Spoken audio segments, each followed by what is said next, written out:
నిరీక్షణ prayer house మరియు centre సంఘముల తరపున సకలాశీర్వాదములకు కారణభూతుడైన యేసుక్రీస్తు నామంలో మీ అందరికీ నా వందనములు. ఈరోజు దేవుని వాగ్దానం 128వ సంకీర్తన 5వ చరణం.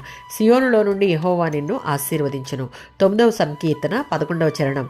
సియోనులో యెహోవా సింహాసనాసీనుడై ఉన్నాడు. దేవుని మందసం ఉన్నది అక్కడే. ఆ పెట్టిపైన ఉన్న కెరూబుల పైగా ఆయన ఉన్నాడు. మానవుల పైన ఉన్న శ్రద్ధతోనే సియోనును ఆయన నివాస స్థలంగా ఎన్నుకున్నాడు. 20వ సంకీర్తన 2వ చరణం. సియోనులో నుండి ఆయన యందు భయభక్తులు కలిగి ఆయననే నమ్ముకుని ఆశ్రయంగా చేసుకున్న వారికి ఆయన సహాయం చేయుటకు ఎల్లప్పుడూ సిద్ధమే. మనకున్న ప్రతి కష్టంలో ఆయన అండదండగా ఉండి ఆ పరిస్థితులకు అనుగుణంగా కావలసినటువంటి ఆలోచన ఇచ్చి నడిపిస్తాడు. 134వ సంకీర్తన 13వ చరణం. భూమి ఆకాశములను సృజించిన అనే పదజాలం సృష్టికర్త అయిన దేవునికి కల్పిత దైవాలన్నిటికీ మధ్య ఉన్నటువంటి తేడాను తెలియజేస్తూ ఉంది. యెహోవా ఆశీర్వాదం దేవుడే ప్రసన్నుడు కావడాన్ని సూచిస్తుంది. దేవుని వద్ద ఉన్న ప్రతి ఆశీర్వాదం ఆయన ప్రజలైన వారికి ఇవ్వడం ఎంతో ఇష్టం. అయితే అది పొందుకోవడానికి మనం అర్హత సాధించుకోవాలి. 128వ సంకీర్తన 4వ చరణం.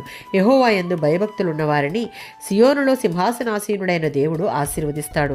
ఆయనిచ్చే ఈ ఆశీర్వాదాలు మనం బ్రతికున్నంత కాలం మాత్రమే కాక మన తర్వాతి తరములకు కూడా ఆశీర్వాదకరంగా ఉంటాయి. 135వ సంకీర్తన 21వ చరణం. సియోనులో నివసించే యెహోవా మనం చెల్లించే స్తుతులను అందుకుంటాడు. సర్వము సృష్టించిన సృష్టికర్తకు మాత్రమే మనము ఘనముగా స్తుతులు చెల్లించాలి. ఆయన నామమును అన్యజనుల ఎదుట కీర్తించాలి. ఆయన మన జీవితాలలో చేసిన ఆశ్చర్య కార్యములను సాక్ష్యములుగా చెప్పి ఆయనను మహిమపరచాలి.